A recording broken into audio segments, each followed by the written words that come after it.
Tadi kita sudah bicara masalah poligami dari sudut pandang agama Islam dari Al-Quran dengan Bapak Hussein Abdurrahman. Sekarang kita beralih kepada seorang psikolog, Ibu Cassandra Putranto, yang banyak menangani kasus-kasus poligami. Halo Mbak Cassandra, apa kabar? Kabar baik, terima kasih. Cantik sekali hari ini, aku senang deh lihatnya. Sama Mbak ini juga sangat luar biasa.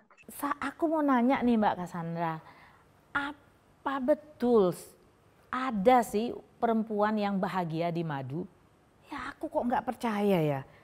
Kok ada yang perempuan yang merasa bahwa cintanya bisa dibagi gitu?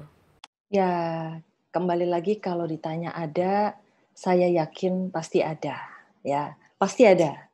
Cuman kan pertanyaannya berapa banyak yang seperti itu. Di negara-negara Islam yang jelas sangat maju, penelitian psikologi di sana justru membuktikan bahwa pemberian izin poligami itu sangat diatur dengan keras dan bahkan dilarang gitu. Dan ternyata hasil penelitian psikologi Islami membuktikan hal tersebut, bahwa poligami masih diizinkan dan tentu saja dengan harapan memberikan manfaat. Persoalannya adalah ketika nilai-nilai ini hanya diambil sebagian, lalu kemudian mengabaikan tatanan-tatanan dan standar prinsipil yang harus dipenuhi. Justru ini yang akhirnya menimbulkan hal-hal yang negatif yang berakibat dan berdampak kepada perempuan dan anak. Nenek moyangku ya, jadi nenek buyut saya itu mencarikan istri untuk suaminya. Karena pada saat itu barangkali nih dugaan kami ya, cicit-cicitnya, dia sudah tidak mau, tidak bergairah untuk melayani suaminya. Apalagi zaman dulu itu kan kawin kawin diatur ya, kawin dijodohkan, bukan kawin cinta. Jadi pada saat tertentu dia sudahlah saya capek, dan pada saat itu kesehatan perempuan juga tidak baik sehingga dia mencarikan istri buat suaminya. Tapi kasus-kasus begini tuh kan jarang ya Mbak Cassandra ya. Nah, kembali lagi kan bahwa sekali lagi kalau ditanya ada.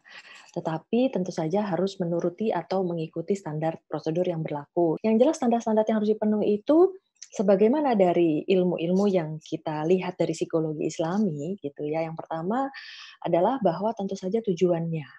Tujuannya antara lain misalnya memang karena istri pertama mungkin punya masalah, lalu kemudian untuk kebutuhan dan lain sebagainya. Lalu kemudian tetapi harus dipastikan bahwa istri pertama harus menyetujui dengan ikhlas.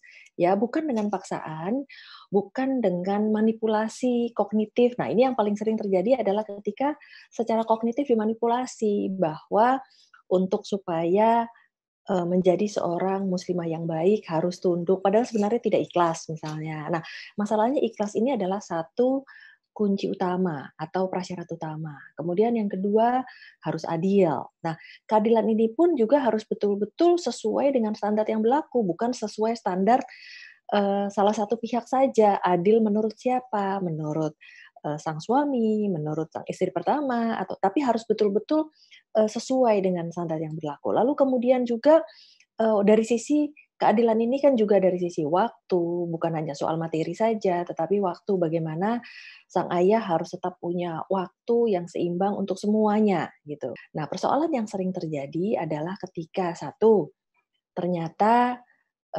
tujuannya bukan untuk tujuan kebermanfaatan. Kedua, ketika ternyata tidak diperoleh izin atau ternyata izinnya dimanipulasi atau dengan teknik intimidasi dan lain sebagainya. Kemudian yang ketiga ternyata tidak adil baik secara waktu maupun secara finansial. Lalu kemudian ternyata anak-anak tidak dipersiapkan dan ternyata ada konflik. Apakah ada anak-anak yang kemudian terganggu kebahagiaannya atau mentalnya atau sikapnya atau pendapatnya atau apapun lah itu terhadap dunia perkawinan atau apa begitu, ada nggak dampaknya? Baik, nah persoalan yang paling utama adalah bahwa di Indonesia belum dilakukan penelitian menyeluruh untuk secara spesifik melihat kaitan antara dampak poligami terhadap anak. Justru ini membuat sebuah undangan bagi siapapun yang ingin menekuni penelitian untuk betul-betul memastikan dampak poligami ini pada anak-anak. Tetapi yang jelas, saya menemukan banyak sekali kasus yang kalau dibalik ya, anak-anak yang memiliki masalah ternyata terkait dengan kualitas hubungan antara ayah dan ibunya, ya. Jadi, tidak secara spesifik itu tentang poligami, ya, tapi bagaimana ternyata, anak-anak ini menjadi korban dari ketidakstabilan pernikahan orang tuanya. Nah, ketidakstabilan itu bisa karena menikah lagi, bisa karena poligami, bisa karena konflik. Nah, persoalannya sebagian itu justru adalah karena poligami, ya kan? Misalnya contoh ya, ternyata sang istri tidak memberikan izin. Lalu kemudian suaminya sudah poligami. Nah, anak-anak ini tidak terima, tahu-tahu punya ibu yang lain, punya saudara tiri dari orang lain, dan akhirnya kemudian anak-anak ini bersama dengan ibunya, lalu kemudian akhirnya ada perempuan-perempuan yang cukup kuat untuk mengambil keputusan untuk bercerai, tetapi ada yang tidak. Dan kemudian hidup mereka menjadi semakin terpuruk. Kemudian yang kedua adalah ketika ternyata pembagiannya tidak adil. Lalu kemudian ada perbedaan antara ketika seorang anak dari anak yang pertama, lalu merasa menjadi punya hak lebih dibandingkan anak dari istri kedua, gitu ya. Lalu kemudian yang berikutnya adalah masalah konsep diri, ya. Seringkali akhirnya konsep dirinya menjadi turun, merasa tidak berharga, bahkan ada yang mungkin ada kecemasan dan depresi dan mulai mungkin mengembangkan gangguan-gangguan psikologis yang lain. Nah, jadi akhirnya jadi lebih banyak gangguan-gangguan psikologis yang ditimbulkan karena masalah poligami ini dibandingkan dengan eh, apabila yang jelas tentu kita berharap sebuah keluarga yang utuh punya waktu yang cukup untuk eh, anak-anak dan istri. Kasihan juga ya. Iya ya, kita tuh nggak pernah terfikir ya, apa pelaku poligami itu tidak pernah terfikir ya, betapa susahnya itu diterima oleh anak ya. Saat ini tuh kan lagi sedang banyak sekali ya dimarakkan, dikampanyekan ya soal poligami ini. Seolah-olah ini suatu tren. Dan ada pula yang mengajarkan itu, training-training untuk sukses berpoligami. Cara cepat mendapatkan 4 istri. Ini pelecehan terhadap perempuan nggak sih? Memang kalau kita lihat dari sudut itu sekali lagi kan tadi ada 4 syarat ya. Nah, apabila kita sesuaikan dengan 4 syarat tersebut saja, itu saja kan kelihatannya sudah tidak terpenuhi karena seolah-olah harus menjadi 4, harus ada 4, harus ada pelatihan. Berarti kan bukan karena kebutuhan ya. Berarti memang ada tujuan lain. Kadang-kadang memang tujuan lain itu asal punya istri banyak, asal punya anak banyak gitu kan.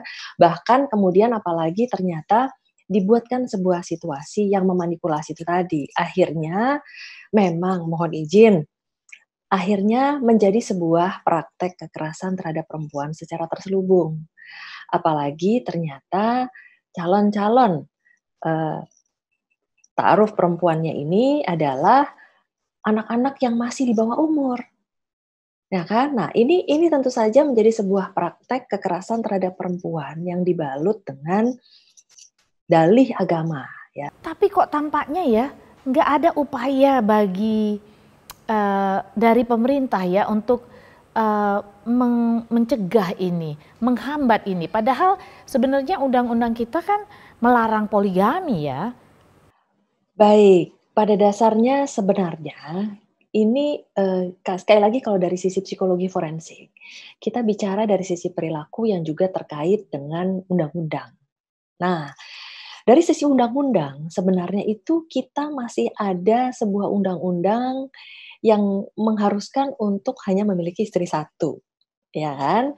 Tetapi kembali lagi negara kita ini ya, ada undang-undang yang disusun dengan sistem perundang-undangan mulai dari Pancasila, Undang Dasar 45, kemudian undang-undang, kemudian itu ada turunan-turunannya masing-masing gitu ya. Nah, ada PP 10 ya kan, yang masih mengharuskan terutama, pejabat pemerintah untuk hanya memiliki istri satu. Tapi kembali lagi dengan pemutarbalikan fakta, dengan usaha untuk menerjemahkan undang-undang, seolah-olah ada 2 undang-undang antara hukum negara dan hukum Islam gitu ya. Nah, persoalannya adalah ketika, antara hukum Islam ini dipertentangkan, solusi akhirnya adalah solusi yang kemudian diambil adalah dengan melakukan pernikahan siri. Nah, pernikahan siri ini juga akhirnya menjadi kesulitan karena, tidak, bisa memastikan pemenuhan hak terhadap anak-anak, ya, dan terhadap istri terutama. Apabila kemudian diceraikan, ya, bahwa haknya, saya seringkali menerima keluhan dari para perempuan yang, awalnya karena memang berusaha untuk patuh dan memenuhi, syariat agama, lalu kemudian bersedia untuk menikah siri, tapi terus kemudian ketika diceraikan mereka kehilangan hak-haknya. Dan anak-anak ini sendiri juga kemudian menjadi tanggung jawab ibunya karena tidak dipenuhi, karena pernikahan siri ini hanya mungkin berlangsung, kurang dari 1 tahun gitu, bahkan ada yang juga mungkin kurang dari, 1 bulan misalnya gitu. Nah, ini yang harus kita perhatikan sekali lagi bahwa, tentu saja hukum Islam tidak menginginkan hal itu gitu ya. Tetapi kembali lagi jangan sampai pada saat menikahnya digunakan hukum Islam untuk mempermudah, tetapi itu kemudian mengabaikan hukum negaranya juga gitu, mengabaikan hak-hak anak. Jadi sebenarnya kasus yang Mbak Cassandra tangani itu seperti apa sih soal poligami ini? Gini, saya itu, memeriksa tersangka teroris dari tahun 2002 sampai 2020. Dan selama ini saya sudah memeriksa hampir 440 orang, ya. Nah, dari 440 orang itu ternyata banyak sekali, ya, yang bapaknya poligami. Mereka yang percaya poligami biasanya adalah mereka yang, eee, kemudian terbawa ke dalam nilai-nilai ekstrim dan radikal ini, gitu ya. Nah, persoalannya, mungkin dulu memang masih sangat minoritas, tapi sekarang kalau kita perhatikan, angka minoritas mereka menjadi bertambah loh. Sorry to say, saya tuh sebenarnya pengen ngomong ini tadi, poligami itu justru akhirnya menjadi salah satu modus untuk memperkuat armada terorisme. Jadi memang mereka sengaja menikah untuk menambah armada, lalu kemudian perempuannya sengaja disuruh punya anak yang banyak, lalu kemudian masing-masing dididik untuk memperkuat tentara, eee, tentara kelompok ini gitu ya. Saya nggak mau bilang ini tentara Islam, karena ini bukan tentara Islam sebenarnya, ini kan tentara jihad, beda banget gitu. They're not Islam sebenarnya, they're just using, Islam untuk menjadi kedoknya mereka. Wah, kita kayaknya perlu kampanye ini melawan tren ini ya, Mbak Cassandra ya. Terima kasih ya Mbak Cassandra atas kesediaannya untuk diwawancara lewat Zoom ini. Ya, 2 kali loh yang kekerasan seksual juga Mbak Cassandra bantu, yang ini juga bantu. Sama-sama Mbak Emi, terima kasih banyak saya sudah diundang di acara yang sangat luar biasa ini, semoga bisa menginspirasi masyarakat Indonesia. Iya, sampai ketemu kembali. Dadah. Warga Jakarta, kita sudah mendengar dari ahli agama, kita sudah mendengar perempuan yang mengalami poligami dan bagaimana sakitnya mereka. Kita mendengar dari psikolog. Jadi sebenarnya tidak ada satupun yang mengatakan bahwa poligami itu bagus. Dari segi agama pun tidak, dari segi hukum pun tidak, apalagi dari segi psikologis bagi perempuan. Maka pertama, jangan melakukan poligami. Yang kampanye poligami itu membuat bahagia itu dan mengajak orang beristri 4 dan mengajarkan orang bagaimana mendapatkan 4 istri secara cepat, itu setan menurut Pak Hussein. Nah, saya setuju, itu setan. Jangan dilakukan itu, jangan diikuti. Jangan ada yang mau di madu. Bohong tuh di madu itu kalian bahagia. Bohong, nggak punya hak di mata hukum. Kalau dia meninggal nggak dapat apa-apa. Kalau istri pertama atau anak dari istri pertama mau ngambil itu harta, itu bisa. Karena kalian nggak punya hak. Jadi kita perempuan jangan menyakiti sesama perempuan. Demikianlah episode Amy Haffield Channel kali ini. Jangan lupa like and subscribe. Dadah.